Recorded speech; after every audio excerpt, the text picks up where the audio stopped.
Mais il reste que zéro navire américain, zéro navire coulé, zéro avion abattu, zéro base aérienne israélienne détruite, malgré les capacités de l'Iran.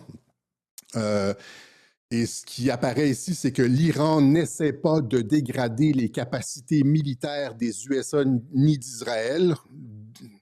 Et là, vous allez me dire, oui, mais il tire sur les bases. Ah oui, il tire sur les bases. Et là, on va y arriver. La raison pour laquelle il tire sur des bases, mais pas sur des bateaux. Donc, il y a plusieurs bases américaines dans la région. On va y aller un petit peu comme rapidement comme ça. Là. Je vais prendre mon air d'aller. Je suis extrêmement nerveux parce que j'ai passé les 3 derniers jours avec de la haute pression. Puis là, je dois faire un web journal. Mais donc, les bases américaines dans la région reçoivent leur lot de tirs de missiles balistiques, de drones, etc., etc. Et donc, pourquoi les bases, mais pas les bâtiments? Donc, c'est la première question que nos stratèges de pacotille devraient se poser. Tu sais, tous ceux qui commentent, là, les experts, là, pourquoi les bases, là, je saute un petit peu du coq à l'âne, c'est pas comme ça que j'étais supposé commencer, mais pourquoi les bases plutôt que les navires? Et pourquoi pas d'avions, etc.? Ben, parce qu'on est dans un processus, comme Trump l'a expliqué dans son National Security Strategy, les États-Unis sont dans un processus de restructuration de leur positionnement stratégique mondial et abandonnent le reste du monde et se concentrent sur ce qu'ils appellent l'hémisphère occidental. Donc, les bases ne sont plus nécessaires. C'est comme les bases en Afghanistan, ils les ont abandonnées. Les bases ne sont pas nécessaires. Et donc, l'objectif, c'est un retrait américain de la région. Et donc, les Iraniens peuvent tirer autant de missiles qu'ils veulent sur les bases. Les bases ne sont pas une ressource stratégique pour les États-Unis et comptent quitter la région et les bases peuvent être détruites, etc. Les États-Unis vont se concentrer sur l'hémisphère occidental. Et donc, en ce qui concerne, c'est ce que j'ai appelé ici, j'ai fait des web journaux là-dessus, RIP, l'Empire américain, quand Donald Trump a annoncé qu'il mettait un terme, qu'il commençait les licenciements dans la CIA, des mises à la retraite et qui le coupait le USAID et tu vois, toutes les structures de révolution colorées, etc. Ça fait 1 an qu'on en parle. Il y a un repositionnement stratégique des États-Unis global. Ils cessent les opérations de changement de régime de la CIA. Là, changement de régime, il n'y en aura pas en Iran de changement de régime. On va y arriver. Vous allez voir qu'il n'y aura pas de changement de régime malgré ce que souhaite Israël. Et je pense que les États-Unis ont été très clairs là-dessus. Ça va devenir clair à la fin du web journal. Et donc, c'est un repositionnement. Et donc, les bases ne sont pas nécessaires. Maintenant, il n'y a aucun navire coulé malgré les capacités balistiques de l'Iran. Je vous ai montré la dernière fois plusieurs coupures de journaux, pas de coupures de journaux, des articles où on explique que au début du 21e siècle, à l'ère des missiles hypersoniques, les porte-avions sont inutiles et inefficaces et c'est la chose la plus facile à couler. Il n'y a aucune défense contre un missile balistique. Et là, posez-vous la question, pourquoi l'Iran ne tire pas de missiles balistiques sur des porte-avions américains alors qu'ils se sont fait décapiter? C'est-à-dire leur chef suprême là, et 48 autres hauts dignitaires du régime ont été vachement abattus par des traîtres, le démon américain, etc. Ils ne tirent pas. Il n'y a aucune réplique significative. C'est parce que si l'Iran ne réplique pas sérieusement, c'est qu'ils savent que le régime n'est pas menacé. OK? Ils savent que le régime n'est pas menacé parce qu'ils peuvent couler en 1 heure, en 10 minutes. Ils peuvent couler un porte-avions, ils peuvent couler les 2, puis je pense qu'il y en a un troisième, ils peuvent couler les 3 porte-avions américains qui sont dans la région. Okay? C'est pas moi qui le dis, c'est Pete Hegseth lui-même. Pete Hegseth, en 2024, a expliqué que les États-Unis, le Pentagone, dans toutes les simulations qu'ils font avec la Chine, perdent tout le temps parce qu'à chaque fois, tous les groupes de porte-avions qui sont envoyés en Asie pour, par exemple, défendre Taïwan, sont coulés en dedans de 10 minutes par la Chine, par les missiles hypersoniques. Je vous laisse à Pete Hegseth qui dit qu'à l'ère des missiles hypersoniques, il n'y a aucun porte-avions qui survit.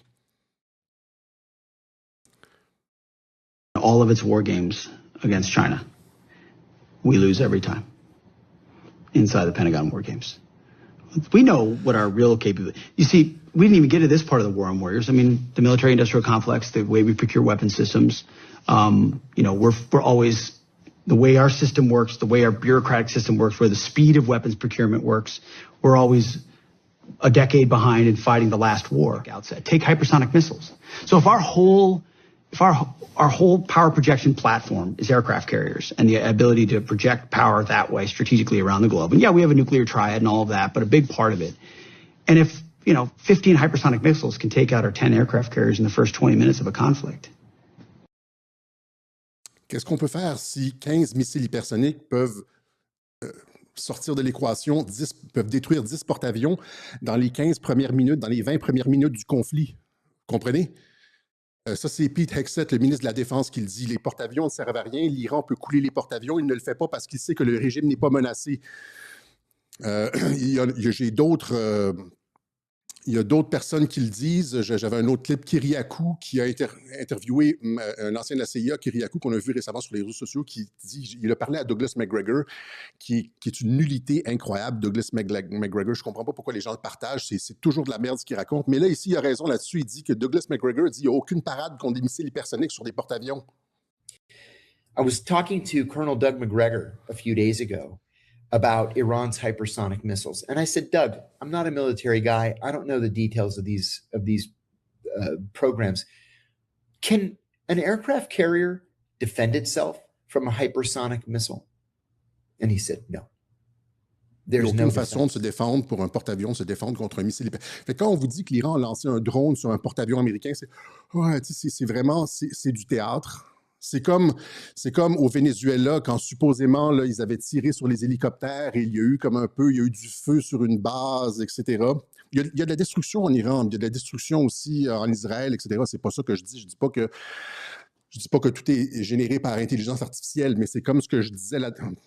Continuons là, avant d'arriver aux conclusions, continuons.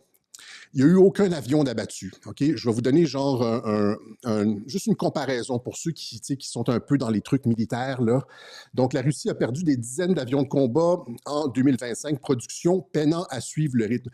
L'Ukraine j'en ai parlé la dernière fois, mais l'Ukraine a un système de défense antiaérien qui est comparable à l'Iran. L'Iran, ça fait 40 ans que l'Iran se prépare à un conflit aérien contre les États-Unis et Israël. Ils savent qu'ils ne peuvent pas y aller par la terre, qu'il ne peut pas y avoir un déploiement de troupes. C'est impossible à cause du terrain et tout. On va y arriver encore une fois, là, le changement de régime, mais ils savent que sur le terrain, ce n'est pas possible. Et donc, qu'est-ce que l'Iran a fait? L'Iran s'est enterré il y a des dizaines de villes souterraines, littéralement, là, comme Montréal. Ici, on a une ville souterraine, mais l'Iran, c'est des centaines de mètres sous la surface, complètement protégé des bombes bunker buster et un anti-aérien pour se défendre contre ça. Donc, l'Ukraine et l'Iran ont un anti-aérien comparable, sauf que l'Iran, en plus de ça, a une défense en profondeur sous la terre. Eh bien, depuis le début, moi j'ai regardé les statistiques, les chiffres, là, et depuis le début 2022 de l'opération spéciale russe en Ukraine, ils ont perdu 360 avions confirmés visuels et les estimés, c'est au total entre 300 et 600 avions de combat. OK? Ça n'existe pas. Ce qui se passe présentement, où est-ce qu'ils prennent le contrôle du ciel en une journée, en 24 heures, et il n'y a aucune perte, ça n'existe pas. OK? Donc, encore une fois, on est dans la guerre performative, comme dit Aberkan. Je ne comprends pas pourquoi il ne fait pas les liens, là. De sorte qu'ils ont tellement perdu d'avions, les Russes ont tellement perdu d'avions que en 2025-2026, ils ont arrêté les vols au-dessus du territoire ukrainien. Et maintenant, comme j'expliquais la dernière fois, il reste au-dessus, il reste comme à 20, 50, 100 km de la ligne de front et tire ce qu'on appelle des FAP. Là, c'est des bombes glider bombs, là, c'est des bombes qui planent jusqu'à l'Europe. Donc, ils sont à très haute altitude, puis ils lancent une bombe qui va planer les 20, 50 ou X nombre de kilomètres et explose. Comme ça, les avions ne sont pas menacés. C'est parce que le système d'antiaérien fonctionne et c'est la même chose pour l'Iran. Le système fonctionne, OK? Juste à titre d'exemple, la guerre du Golfe, lors du mois qu'a duré, un petit peu plus qu'un mois, qu'a duré l'opération Desert Storm en 1991, les Américains ont perdu 52 avions contre une DCA anorexique, c'est-à-dire Saddam n'était pas prêt pour une guerre aérienne. Tu sais, vous rappelez-vous, c'est de l'anti-aérien, genre, tu sais, quelques SAM et quelques Sol Air Missiles et de l'anti-aérien, genre mitraillette, conventionnel, pas les systèmes compliqués, là. Ils ont quand même perdu 52 avions de combat en un mois. Le truc en une journée, on prend le contrôle du ciel, ils n'ont plus aucun. C'est encore une fois, c'est pas possible. Et l'Irak était un régime qui était non préparé à une guerre aérienne, contrairement à l'Iran qui, lui, est préparé à des systèmes de défense. Ce que vous avez là, c'est pas possible. Et j'arrive pas à comprendre comment les analystes font aucune analyse comparative avec les guerres précédentes, avec l'Ukraine, ils parlent de changement de régime alors que ça a pris à Israël. Ils n'ont même pas été capables de prendre la totalité de Gaza après presque 3 ans, que les États-Unis avaient encore, ont pratiquement seulement été capables de prendre Kaboul et quelques vallées avoisinantes. Après 20 ans en Afghanistan, il y avait encore une présence talibane, que n'importe quel conflit au sol, comme en Syrie, etc., va produire. La Syrie, entre 2011 et 2019, a produit 100 000 morts. 100 000 morts dans les troupes gouvernementales. C'est les troupes gouvernementales avec des tanks et tout, là. Et 100 000 morts dans les troupes du gouvernement syrien. Et ça a duré presque une décennie, cette guerre-là. Et là, penser que... Il y a des gens qui disent, là, c'est la théorie, là, que c'est du suicide. Donc, il y a trop... Allons-y... Et donc, le changement de régime n'a jamais été, contrairement à ce que voulait Israël, fort probablement, le changement de régime n'a jamais été le souhait de Donald Trump, et on va le montrer.